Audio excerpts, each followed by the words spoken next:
Wrong line, ma'am. This C-17 is for Marines on orders.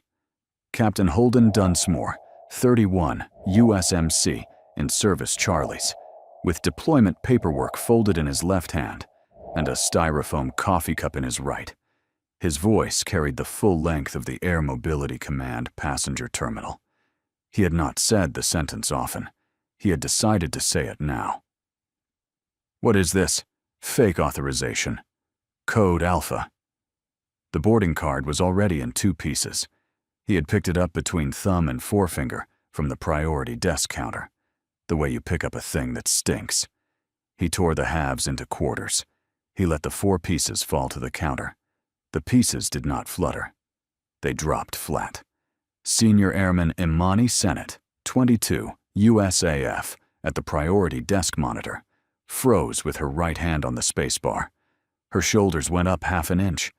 They did not come back down. The terminal was at morning hush. It went to a different kind of hush, the kind that has 8 seconds of held breath inside it. The fluorescent lights buzzed at the same pitch. The coffee carafe at the back of the terminal kept its slow drip. The C-17 on the apron outside the ramp window was not yet running. 8 meters away, Chief Master Sergeant Roland Faulkner, 50, USAF, Host Wing's Command Chief, in service blues with E9 chevrons and a Master Parachute badge, was standing at the operations corridor door. He had been on morning rounds for 19 minutes. He had stopped at this terminal because the priority desk was short-staffed. He had been watching the woman in chair 11 for 90 seconds. He had not yet decided about her. He decided in the next 10. The woman in chair 11 did not move. Gray cardigan over a plain ivory tee. Dark jeans. Low boots. Faded canvas tote on the chair beside her with a leather grab handle. Plain gold wedding band on her left hand. Hardback book in her left hand, closed on her thumb. Single black coffee on the laminate counter at her right. Hair pulled back tight in a low brunette knot. No insignia. No rank tabs. No jewelry beyond the band. No escort. No announcement. She was 48 years old. She had absorbed worse on worse mornings. Her eyes moved once, from Dunsmore's collar to the boarding card pieces on the counter, from the pieces to Sennett's right hand on the space bar, from the space bar to the 4 security cameras at the 4 corners of the terminal ceiling. She did not look at Faulkner. She did not need to. She had cleared the room in 2.5 seconds and had not made it look like a room clear. It's authentic, she said. 2 syllables. Level. I'll bet, Dunsmore said.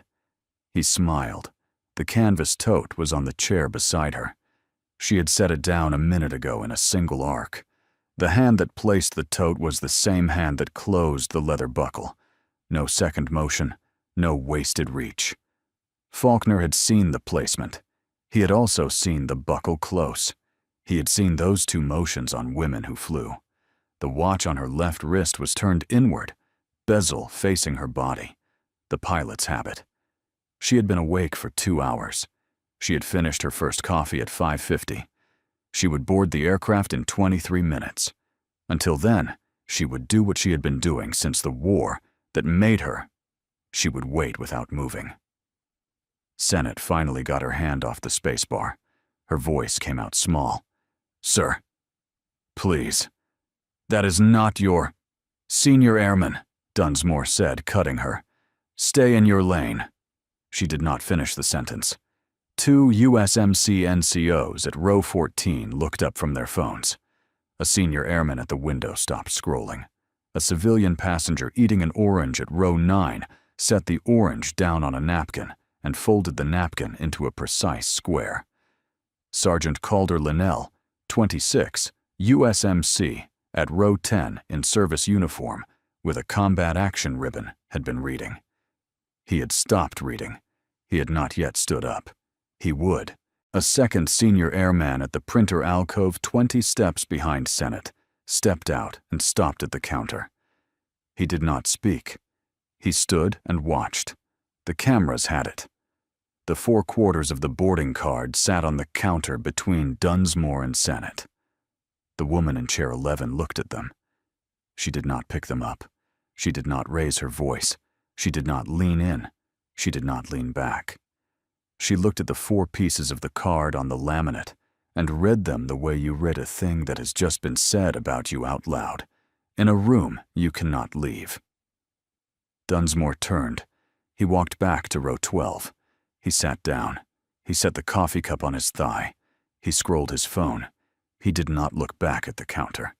The terminal exhaled 8 seconds late. Faulkner's hands behind his back uncrossed. He had decided. He had decided about her. He had decided about the captain. He had decided about the morning he had thought he was going to have, which had ended at 06:47, and the morning he was going to have instead, which was going to take 27 minutes and require him to do nothing he had not already done before. 4 minutes after Dunsmore sat down, the terminal had reset to a hush of a third kind, the kind that lives in the body after an event that has not yet been named.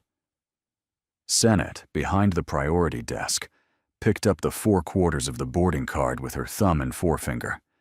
She placed them in a small, clear sleeve she pulled from the second drawer down. She wrote in careful block hand on the sleeve label, a hand she had learned in JROTC at 16, the time, the flight number, the gate. She slid the sleeve into a manila folder marked PAX Conduct at the back of the drawer. She closed the drawer. Her shoulders came back down half an inch. The woman in chair 11 did not look at the desk. She pulled a hardback book from the canvas tote. Saint-Exupéry. Wind, Sand, and Stars. French original. Cloth bound. The spine was creased at 3 places. Page 68, page 104, page 217. She opened to page 68.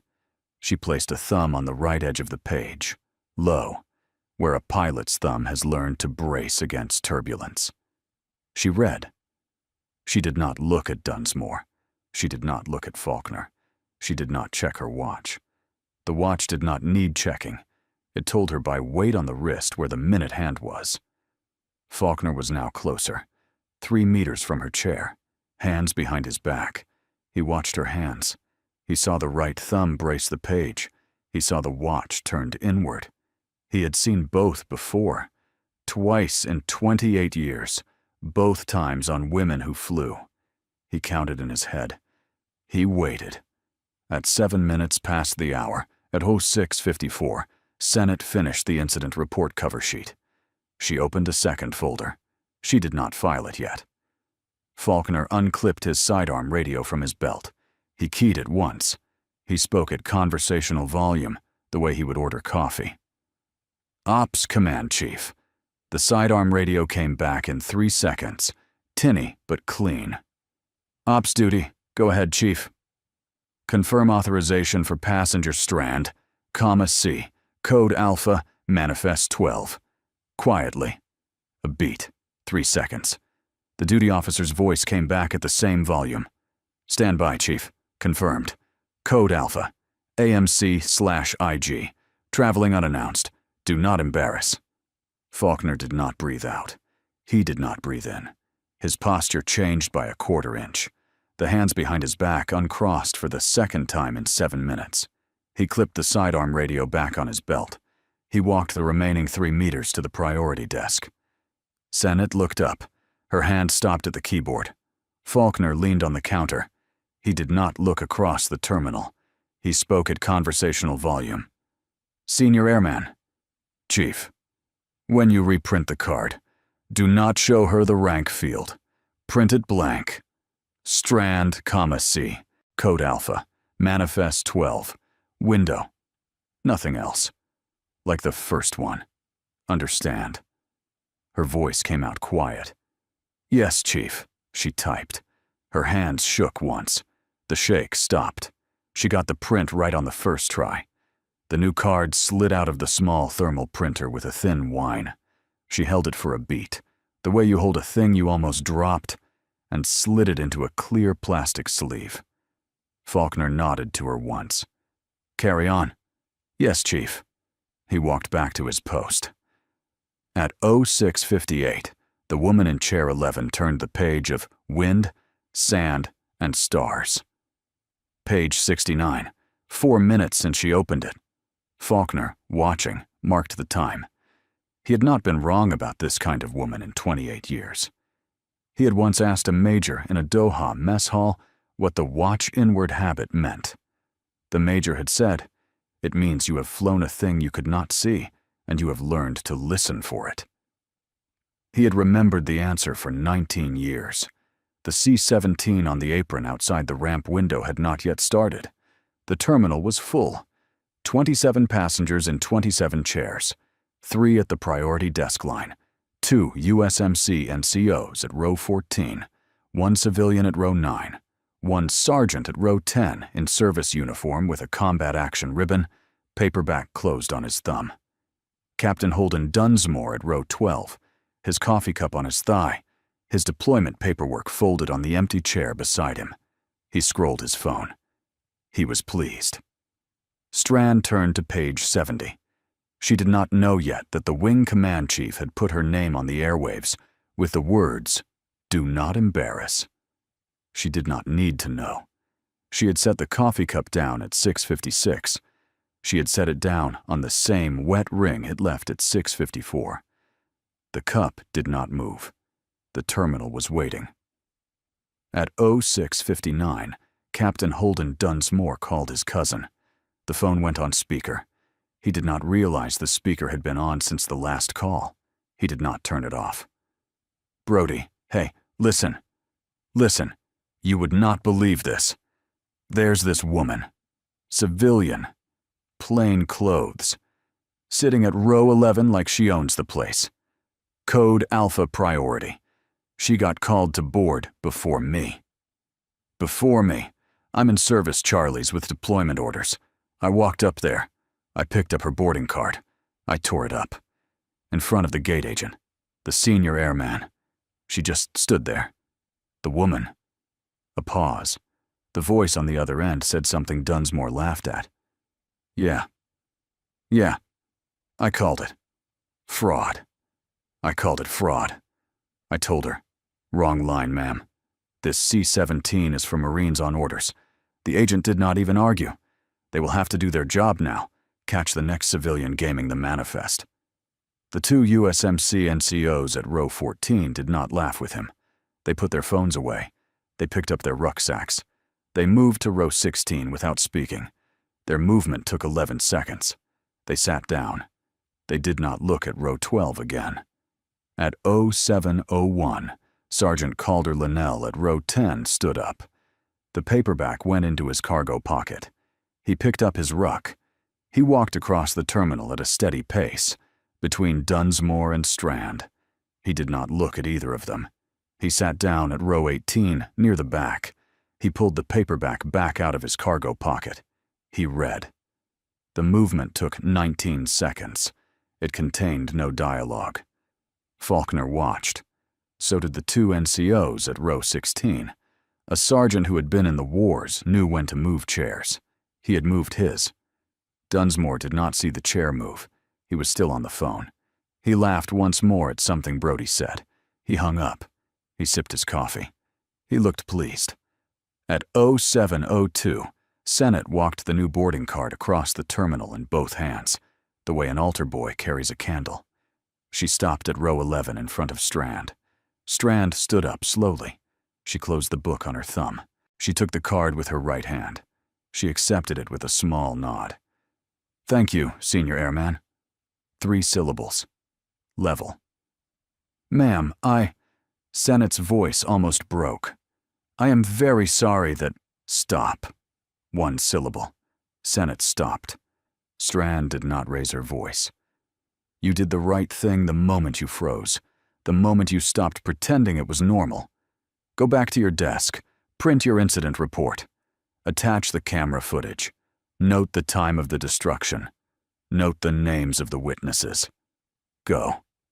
Sennett's eyes flooded. She did not cry. She nodded once. She walked back to her desk. At her monitor, she typed. PAX Conduct Incident Report. Number 63. Time stamped 0647. 6-angle security camera footage attached. Witnesses named. The 2 NCOs at the original row 14. The senior airman at the window. The civilian at row 9. Destroying party named. Captain Holden Dunsmore, USMC, Infantry, in transit. Service. Charlie's uniform. Manifest 12. Row 12. She filed. She closed the file. She did not look across the terminal. The terminal was now in the second hush of the morning. She had been an airman for 11 months. She had filed 2 incident reports before this one, both for spilled coffee. She had typed the third, without her hands shaking, which was the only thing the general had asked of her. She breathed in force. At 0704, Dunsmore looked across the terminal at row 11 for half a second. He saw Strand looking back. She was not glaring. She was just looking. He looked away first. He picked up his phone. He set it back down. He picked up his coffee. He set it back down. He looked at his deployment paperwork on the empty chair. He did not touch it. Outside the ramp window, the C-17 had not yet rolled onto the apron. The crew bus was visible at the far end of the flight line, 200 meters out, the headlights pale against the cinder block of the maintenance hangar. At 0705, Drabeck in operations keyed the sidearm radio at Faulkner's belt. Chief, confirming the mission commander's ETA at the terminal. 0713. Copy. 0713. A beat.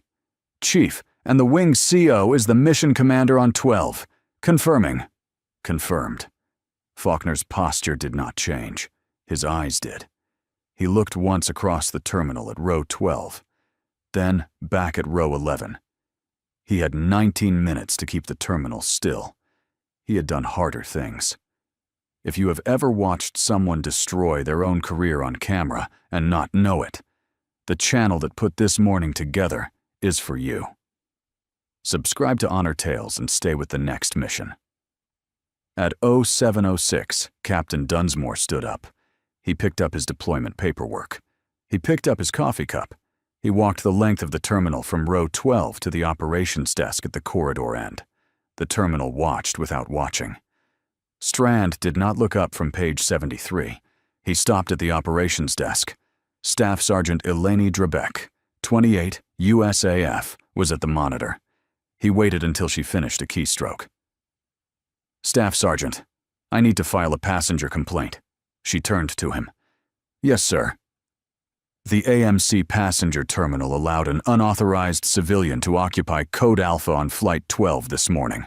Her name is on the manifest as Strand, C. The authorization is fraudulent. I want it documented as a discrepancy. I want it forwarded up the chain. I want a duty officer name on the document. He underlined his demand by putting one finger on the desk. Drabeck took notes. She did not contradict him. She did not tell him that PAC's Conduct Incident Report 63 had been open against him since 0647. Currently with the wing command chief, awaiting the mission commander. She told him she had documented his complaint. She printed a copy. She handed it across the desk. He signed it. The signature was firm, aggressive. He underlined his name. She slid the copy into a manila folder marked PAC's Complaints, Inbound. Time stamped it. Turned to her monitor. Sir, she said, level. Your complaint is documented. The mission commander will receive it on arrival. Thank you, Staff Sergeant. Some of us do our jobs. Yes, sir. She turned back to her monitor. Her right cheek tightened once and relaxed. Dunsmore did not see it. He turned. He walked back to row 12. At 0708, Faulkner appeared at Drabeck's elbow. He looked at the manila folder on the corner of her desk. He nodded. He spoke at conversational volume, the way he would order coffee. Eleni, hold his complaint for the mission commander. Do not route it up the chain. Cole Halloran will handle it personally. Yes, Chief. And, Eleni, Chief, make a separate copy of the PAC's conduct report. Attach it to the same folder as the complaint. Both go to Cole Halloran on arrival. We are not going to handle this on a desk. Yes, Chief. She made the copy. She attached it. She placed the folder on the corner of her desk, square to the corner. Her cheek tightened once and relaxed. Faulkner did not look across the terminal at row 12. He looked at row 11. Strand had set the coffee cup down. The cup had returned to the same wet ring on the laminate. Page 74. The watch on her left wrist, bezel inward, had not been checked. She did not need it checked. Sennett, at the priority desk again, was breathing in 4s. Faulkner walked back from operations. He passed Strand's row at 8 feet. He did not look at her. He noted the time. 12 minutes to boarding. The C-17 had not yet rolled onto the apron outside the window. At row 12, Dunsmore sat down. He smiled. He called his cousin Brody again. "Brody, listen. I filed a complaint. With the duty officer. She wrote it down. Signed it. They will have to do their job now. Civilian probably will not be on the flight. They will pull her authorization. The C-17 will be airborne in 28 minutes. A pause. Brody said something Dunsmore agreed with. Yeah. The duty officer knew her place. The senior airman just stood there. The chief was at the corridor door, but he is not the gate. He cannot stop me. I will tell the mission commander when he gets here. I will have her name pulled. A pause. He laughed. Linnell at row 18 turned a page in his paperback. The two NCOs at row 16 did not look at row 12. The civilian at row 9 finished a second orange and folded the napkin into a precise square. At 079, Strand set the book down on her lap. She closed it on her thumb at page 74. She picked up the coffee cup. She drank. She set the cup back down on the wet ring on the laminate. The cup did not move from the ring. She did not look across the terminal. She did not need to look across the terminal. She had cleared the room at 6:47. She had re-cleared it at 6:54. She had re-cleared it at 07:04. The terminal had not changed. The captain at row 12 had not changed. She opened the book to page 75. She read. Outside the ramp window, the crew bus pulled onto the flight line at the maintenance hangar. The headlights turned. 2 engines on the C-17 began to spool. The high tone climbed in 8 seconds to a steady low rumble. The lights on the wing strobes pulsed once.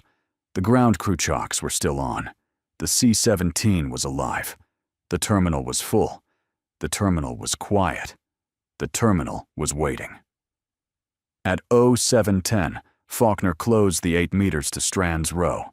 He walked slowly. He sat down 2 seats to her left. He left a buffer seat between them. He placed his service cap on his lap, brim facing her. He did not turn his head to her. He spoke at conversational volume to the empty seat in front of him. "Ma'am." She did not lift the book. "Chief." "Wing Command Chief Faulkner. Host Wing."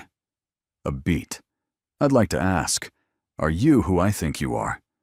She turned a page. A small turn. Page 76. She did not look at him. "I'm a passenger." "Yes, ma'am." A long beat. The terminal did not move. The C-17 outside the window had spooled the second engine. The ground crew moved at the wing route, signaling. Faulkner saw the watch turned inward. Pilot's habit. He saw the page turn at exactly 4 minutes since the last one. Time-pace habit. He saw her eyes, when they did leave the book, track in clean arcs, door to window to ramp to door, without darting. Visual scanning discipline. He had seen all 3 before, twice in 28 years. He had once asked a major in a Doha mess hall what the watch-inward habit meant. The major had said, "It means you have flown a thing you could not see, and you have learned to listen for it." He had remembered the answer for 19 years. He had not understood it for 8 of them. He cleared his throat once. "Ma'am, if you are who I think you are, the right play is, walk away from him. Do not engage. The mission commander is 2 minutes out. He will board this terminal at 0713. The aircraft is ours." Strand turned to him for the first time, just her eyes, not her head. "I know who he is." A beat. Faulkner did not ask which he. He had seen the watch. "Yes, ma'am. Chief. Mom. Thank you. I am not going to engage him. He has already engaged himself. I am going to read this book. I am going to board the aircraft. I am going to find a seat at the loadmaster station. And I am going to read the wing's prior IG findings on the flight." 12 words at a time was the longest she had spoken in 23 minutes. Faulkner did not show that he had just been told her real identity by a woman who had not said it. He nodded once. "Yes, ma'am." She returned to page 76. Faulkner stood. He picked up the service cap. He walked the 8 meters back to his post at the operations corridor door. He clipped the sidearm radio. He keyed it once at conversational volume. "Ops, Command Chief." "Ops duty, go ahead, Chief.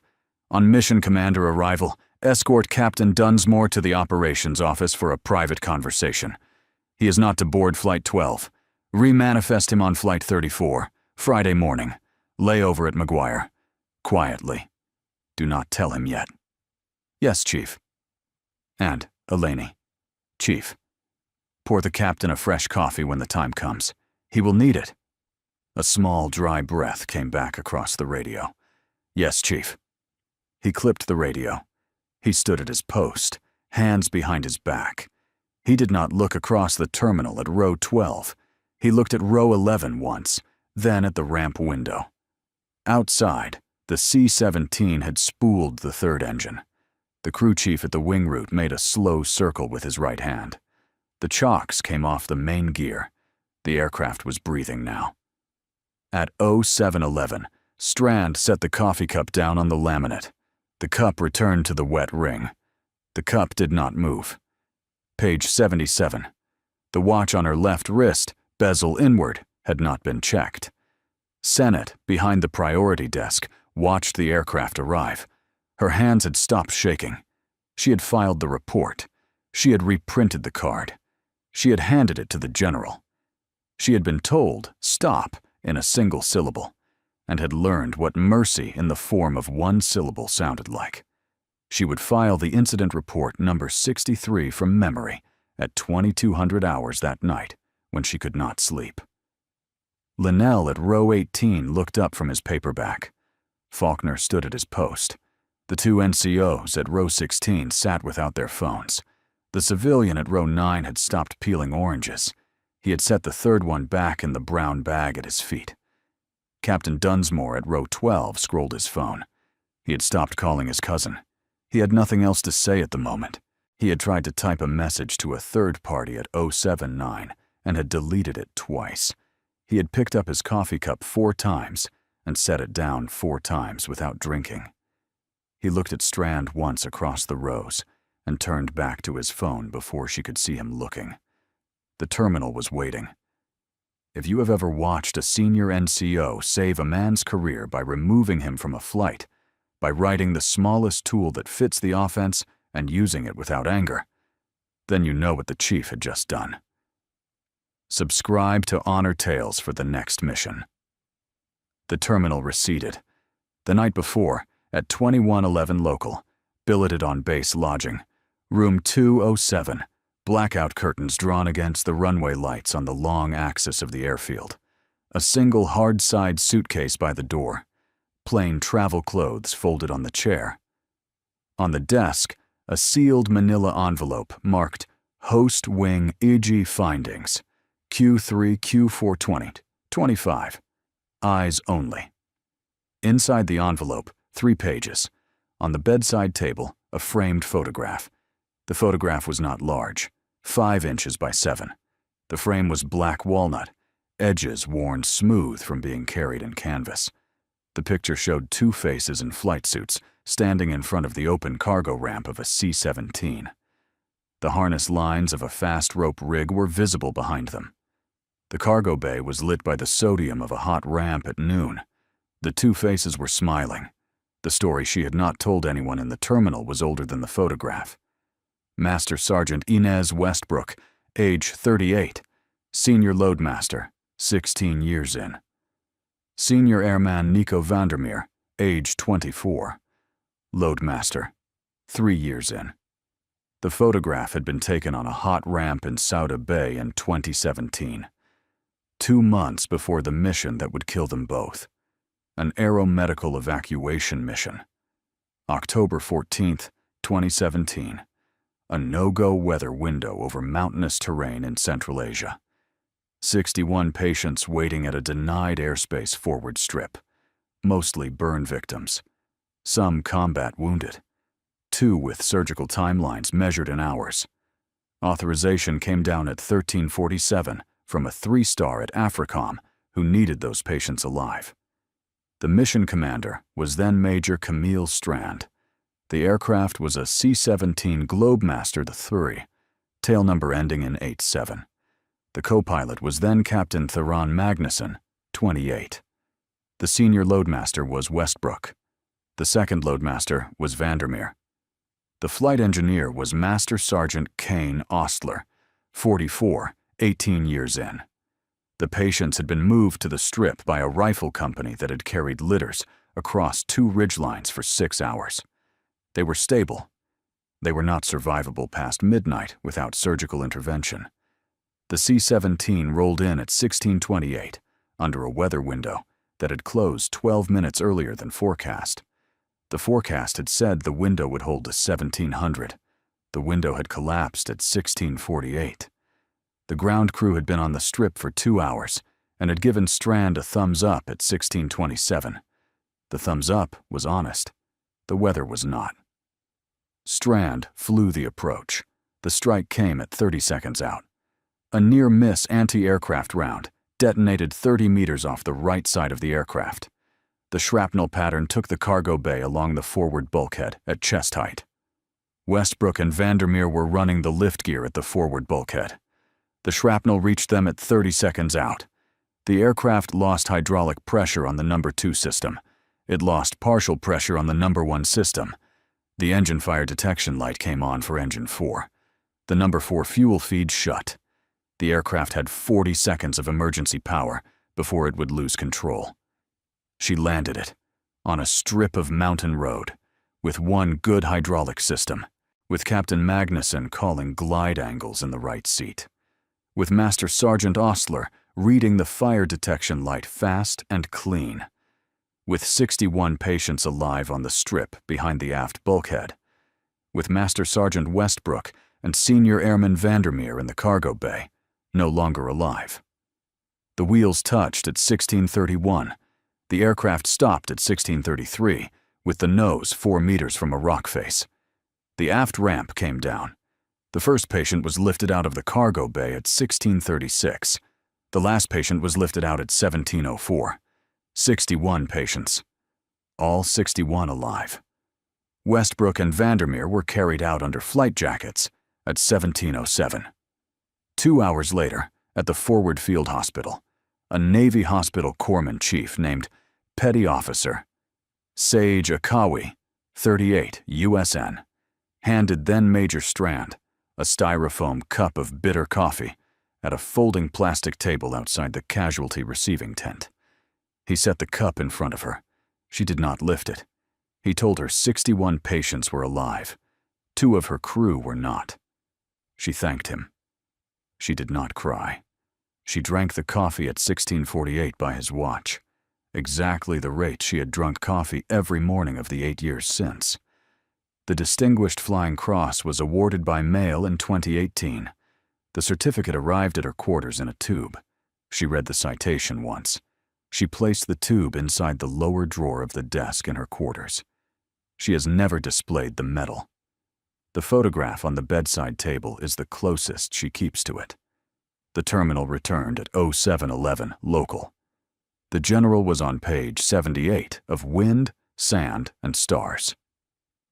the chapter where Saint-Exupéry describes the silence after a forced landing. Strand put the photograph back inside the front cover of the book. Faulkner watched her hands close the book on it. The cover settled. The engines on the C-17 outside the window steadied to idle. The operations corridor door at the back of the terminal opened.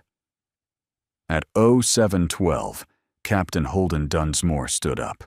He set his coffee cup down on the chair beside him. He picked up his deployment paperwork. He set it down again. He picked up nothing.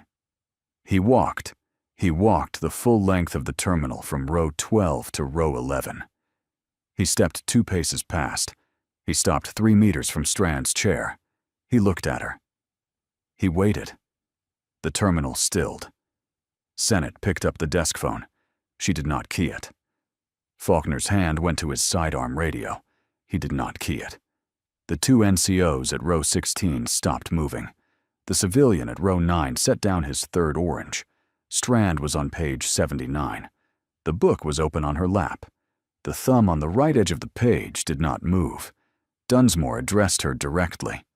Full volume, the way he would say it to a junior. The terminal heard every syllable. "You think you're better than me?" She lifted her eyes from the page, not her head, just her eyes. "I think you're someone who tore up a piece of paper that was not his." Dunsmore took a half step forward. He put his right hand on the seat back of row 11. He leaned down toward her at eye level. His coffee breath was close enough to read. He smiled the wrong smile. "What was that, ma'am?" She did not lean back. She did not lean in. "I said you destroyed government property." A long pause. Dunsmore's face moved through irritation, then recalculation, then a hardening.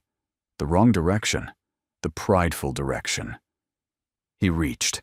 His right hand moved from the seat back to the reprinted boarding card in Strand's left hand. He touched it. Thumb and forefinger. The same grip he had used to tear the first one. He did not tear it. He just held it. Eyes on hers. Half a second. 1 second. 2 seconds. 6 security cameras at 6 angles recorded every frame. Behind the desk, Sennett's hand on the desk phone had gone white at the knuckles. She did not lift the phone. Faulkner was moving. He had crossed 3 meters in 2 seconds. He stopped at the edge of row 11, hands at his sides. Linnell at row 18 had stood up. Strand, eyes on Dunsmore's, voice still conversational. "Step back, please." Dunsmore stepped back. He let go of the card. The card stayed in Strand's hand. He smiled. The wrong smile. He turned. He walked back to row 12. He sat down. He picked up his coffee. He sipped it. He looked pleased. He did not see Faulkner's hands at his sides. He did not see Sennett's knuckles on the desk phone. He did not see Linnell standing at row 18 with one hand on the seatback of row 17. He did not see the small smile. For the first time in 23 minutes, Strand's mouth moved. Small, brief, contained. Not at Dunsmore. Not at Faulkner. Not at the terminal. At no one. The smile lasted less than a second. Faulkner, who was now closer than anyone, saw it. He saw it for what it was. He had seen that smile once, on a runway in Bagram, on the face of a major who had landed a damaged C-17 40 seconds from emergency power loss. He had remembered the smile for 9 years. He had not understood it until this morning. The trap was closed. Dunsmore did not know it. The terminal did not know it. The aircraft outside the window had finished spooling up its engines. Strand set the book down on her lap. She closed it on the photograph inside the front cover. She picked up the coffee cup. She drank. She set the cup back on the laminate in the same wet ring. The watch on her left wrist, inward, had not been checked. She breathed through her nose for 4 seconds. Faulkner stepped back 2 paces. He returned to a position at the head of row 11, hands at his sides. He did not speak. He did not need to speak. Sennett released the desk phone. She put both hands on the counter palm down. She breathed in force. Linnell sat back down. He did not open the paperback. The terminal stilled.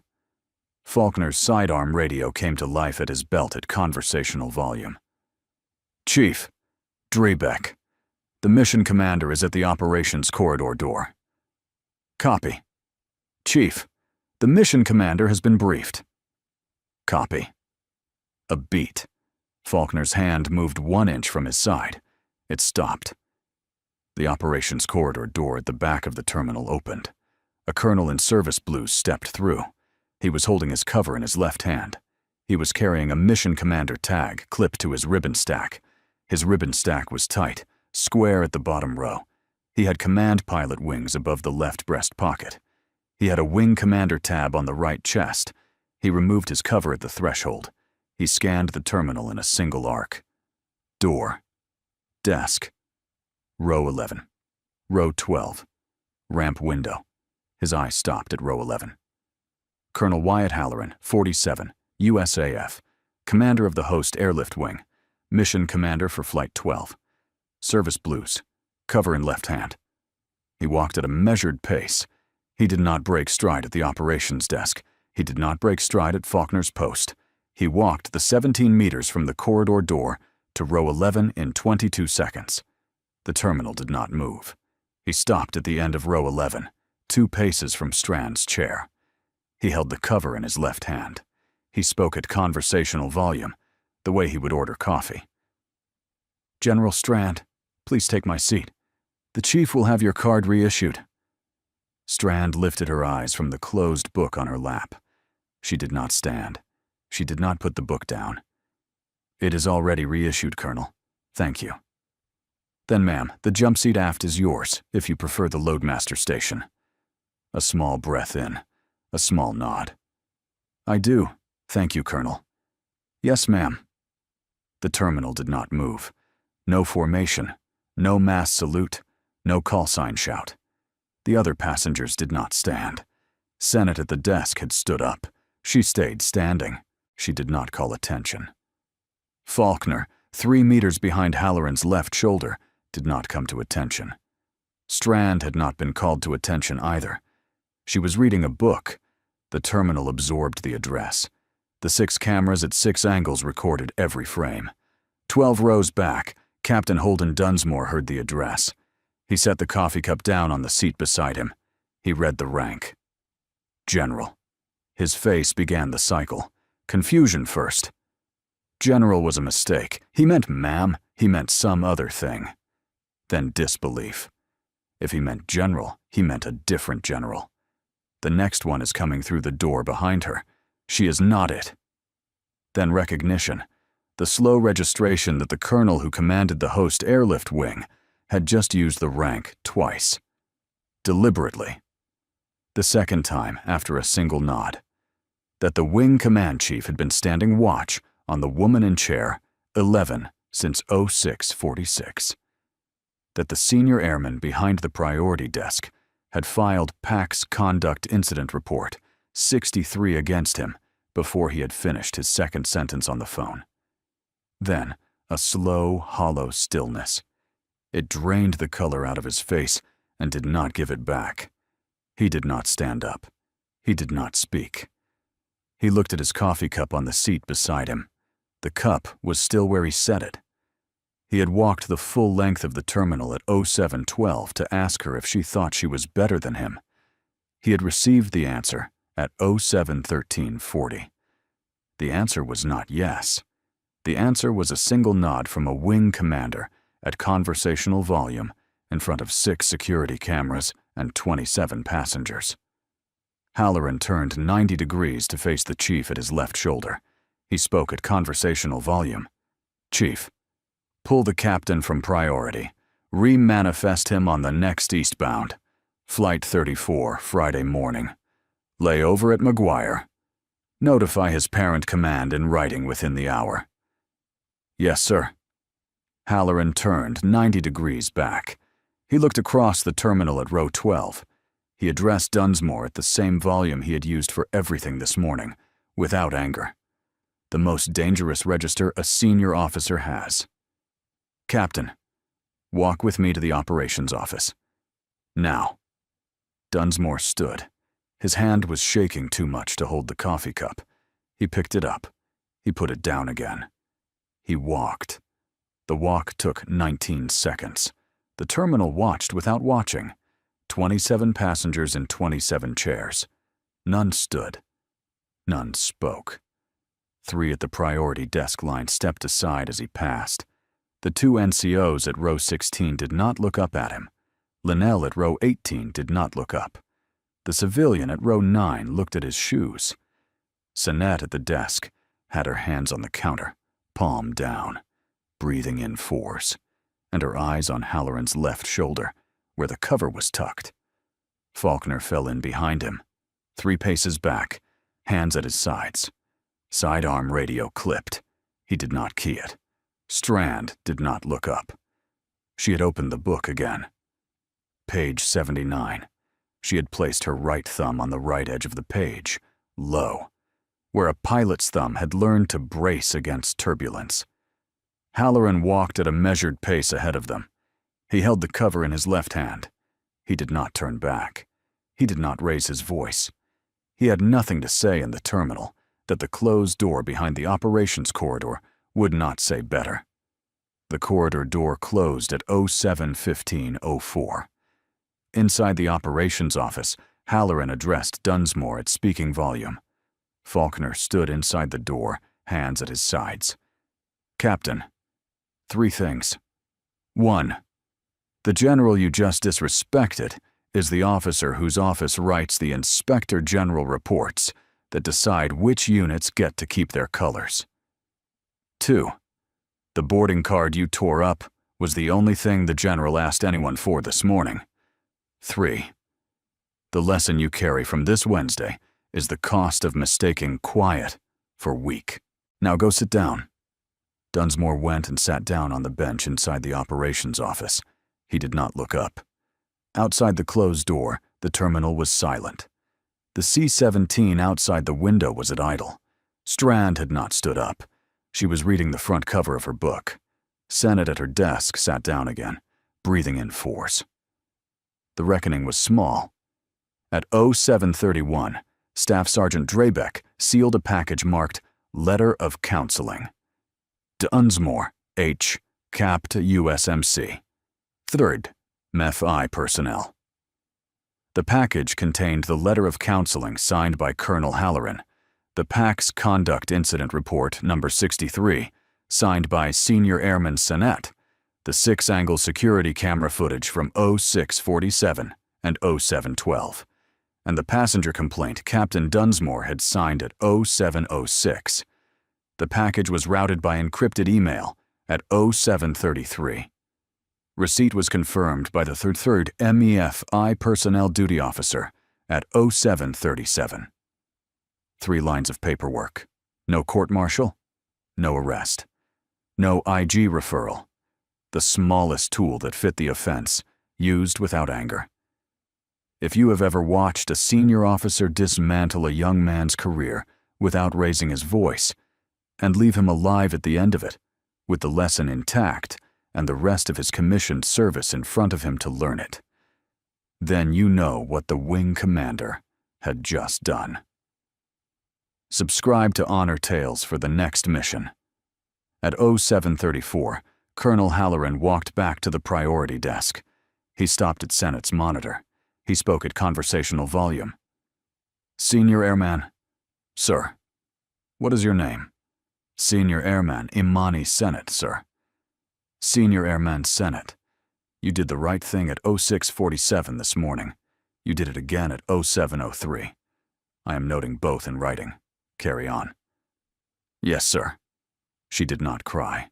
Her shoulders came down a 1/4 inch.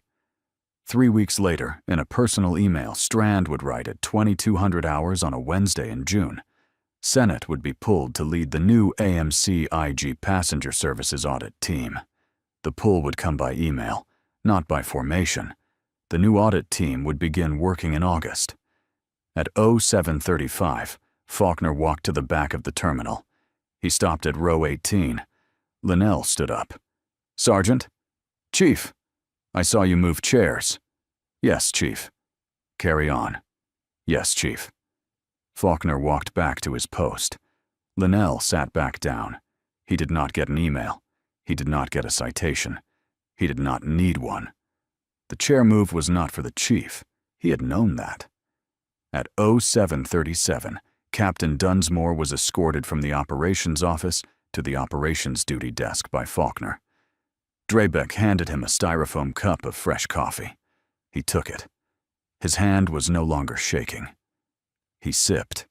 He sat on the bench at the duty desk. He waited. He had 41 hours to wait. He had asked, at 07:12, if she thought she was better than him.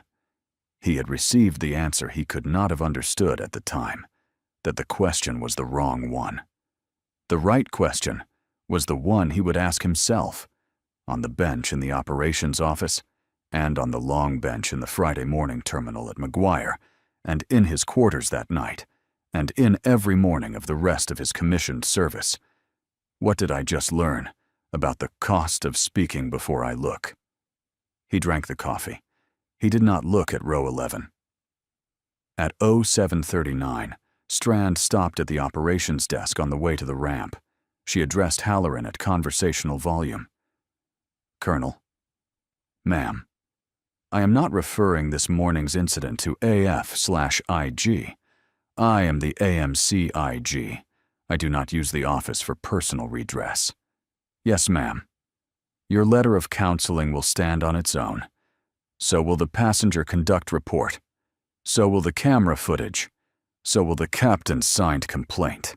That is enough. Yes, ma'am. The smallest nod. Thank you, Colonel. Yes, ma'am. She turned. She walked to the ramp. At 07:41, Strand boarded the C-17 last. Faulkner walked her to the ramp. She climbed into the cargo bay. She greeted the new senior loadmaster, a technical sergeant, mid-30s, name tape over the heart. No other identifier. With a small nod. She took the jump seat at the loadmaster station. She fastened the 5-point harness. She set the canvas tote between her boots. She pulled the sealed manila envelope marked Host Wing IG Findings, Q3Q42025. Eyes only from inside the tote. She opened the seal with a thumb. She removed the 3 pages. She read the first 3 lines of the first page. The first line listed 11 open findings. The second line listed 3 repeat findings. The third line listed 1 finding that had been carried forward through 4 consecutive quarterly reports without a closing date. She uncapped a pen. She wrote a single word in the margin of the first page beside the third line. Show me. She capped the pen.